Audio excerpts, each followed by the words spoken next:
Yo, what's up guys, it's Highcross, and in this video, I'll be explaining why the best keyboard for Fortnite isn't quite what you may think. If you happen to enjoy the content of this video, please consider dropping a like and subscribing to the channel, and with that said, let's get right into today's video.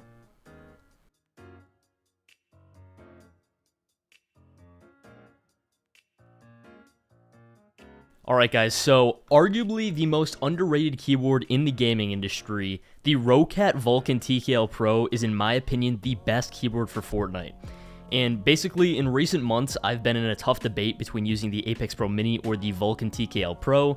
I've noticed that I play extremely well with both, but certain features on the Vulcan definitely put it over the top for me. The Vulcan TKL Pro features an incredible backplate with slight streaks running across it to give it a high quality look. It kind of looks like streaked wood almost on the back of the keyboard. It's very, very cool. It also features this iconic low profile keycaps which help emit more RGB throughout the board, making the keyboard look incredible. The feel of this keyboard is also next level as it features Roccat's own Titan linear switches with a 1.4mm actuation point. And I'll talk later on in this video about why the 1.4mm actuation is so good in my opinion over other keyboards with a 0.2mm like the Apex Pro Mini or even a 0.1mm like the Wooting 68G. But yeah, the stabilizers are also on point as there is zero rattle when moving the keyboard around. And the keyboard produces some of the most satisfying sounds when typing or playing. And here's a little sound test for you guys.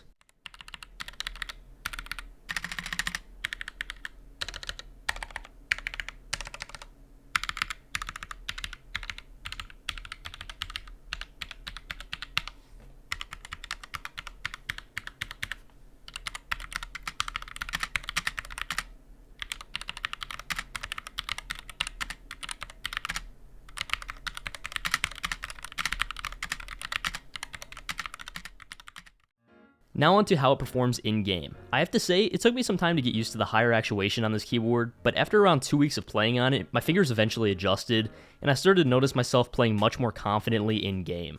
The higher actuation actually helped me focus on slowing down my fights against good players, in which I could then make smart peeks and edits instead of just going for a crazy clip or edit play on low actuation boards, which I would often do using the 0.2mm Apex Pro Mini or even the 0.1 Wooting 68G.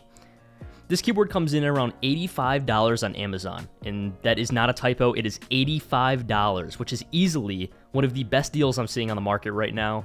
This keyboard could even be considered for the budget audience, so if you guys are looking for a high quality keyboard that won't break the bank, I strongly recommend this keyboard. I believe about a year and a half ago, this keyboard is actually going for around $150, and right now the price is only $85. And I strongly recommend getting this keyboard while the price is so low. You really don't see prices this low anymore, especially with inflation going on right now. So again, pick this keyboard while you can, because I definitely see this as a big decrease in price there. Now getting to some of the cons, I would say the biggest con of this keyboard is that its USB-C port is in the very center on the back side of the keyboard, instead of preferably being on the very left-hand side. So basically when you're tilting the keyboard, say if you play Fortnite with your keyboard at a tilt instead of just playing, with a straight angle, say you play at like a 75-degree angle like I do, your mouse might accidentally run into the wire because the wire is in the very center of the keyboard. So it might actually run into it while I'm playing, and it could get a little annoying. So I really don't know why they put it in the center.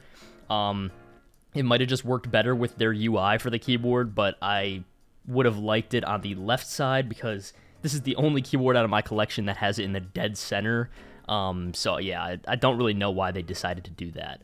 Another downside of this keyboard is that it does indeed use ABS keycaps instead of the double shot PBT ones, so there will be a decent glare to the keys and will show some of the oil from your fingers over time. The keyboard also features a sound dial at the very top right of the keyboard, which I actually am not a huge fan of, as I sometimes hit it with my arm or hand, causing the game sound to get super high or low when I'm playing a game. So yeah, those are probably the biggest three major cons I've noticed when using this keyboard for the past year. But other than that, I don't really see any other big cons with this keyboard. There's definitely more pros than cons with this gaming keyboard, and it's near flawless. They just really have these small changes that if they were to make, I would pick this keyboard up immediately. Even if it was like $200 keyboard, I would still pick it up. if they made those little changes. But yeah, overall, I've been using the keyboard for a very long time, and after long consideration, I believe that this will be my main keyboard for a while. And I hope this video was of use for you guys if you wanted to learn more about an underrated keyboard. But with everything said, thank you all for watching, and I will see you all in the next video. Peace.